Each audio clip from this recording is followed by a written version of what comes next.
Defensive medicine costs billions of dollars. Doctors are trying to do the best they can. They're ordering all the different tests that they can that they think are pertinent to taking care of their particular patients.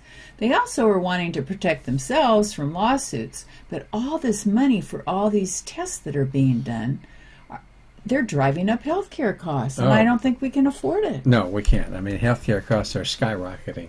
We now spend $2.5 trillion a year, which is an unfathomable amount of money. And what's happening is doctors are put into an awkward position. We live in a litigious society, Vicki, and so what people are doing is if something goes wrong, they're suing the doctor or suing the company that's making certain products that don't work.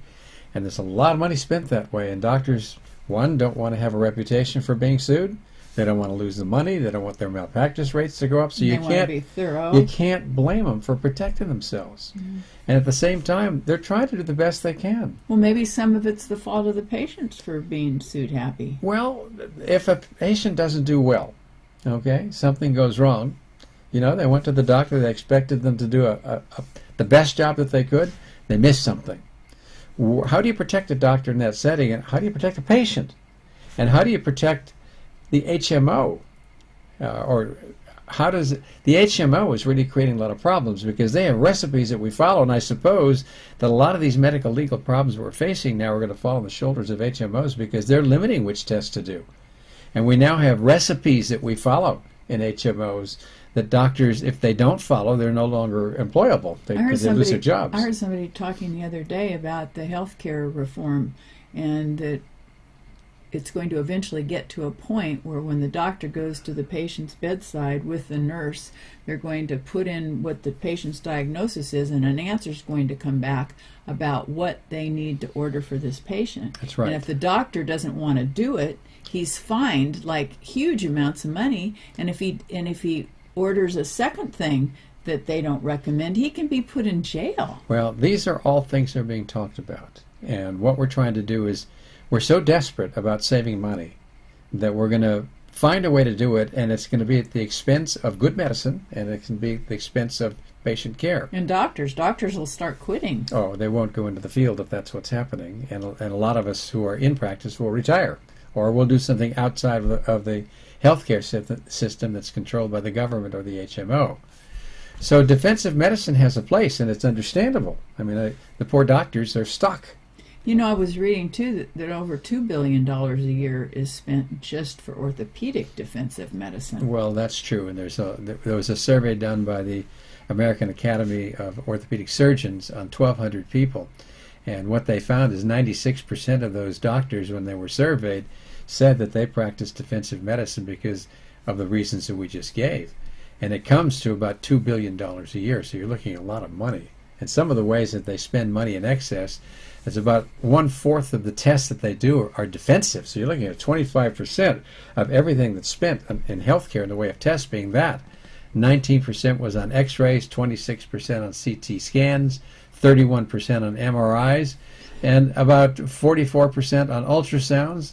They referred patients to other doctors for consultations when they didn't need it so much, 35%. Lab tests were 23%. I mean, it's just even patients were even admitted to the hospital unnecessarily when they didn't know what they were doing about 7% of the time to try and work things out. Well, it seems like some of this is coming from fear. Well, it absolutely is, but it's understandable fear. I mean, if you're going to get into trouble... So what's the solution? The solution is we need a better healthcare system that's wellness and prevention oriented so we don't have these problems. We need a wellness system. I mean, if you don't get sick, it doesn't cost money, right? Fudge. Because you're talking about doing the simple things, you know, the lifestyle things like diet, exercise, stress, and sleep.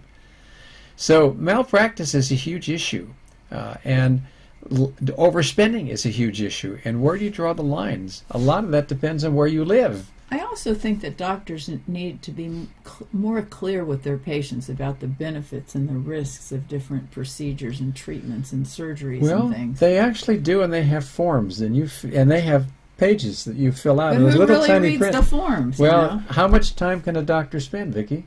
You know, saying these are the complications, is just doing one surgery, and you could die. You could have a pulmonary embolus. You could have a staph infection. You could have a seizure, a heart attack. I mean, it goes on and on and on. And if you listen to all that, it's like listening to a direct-to-consumer ad.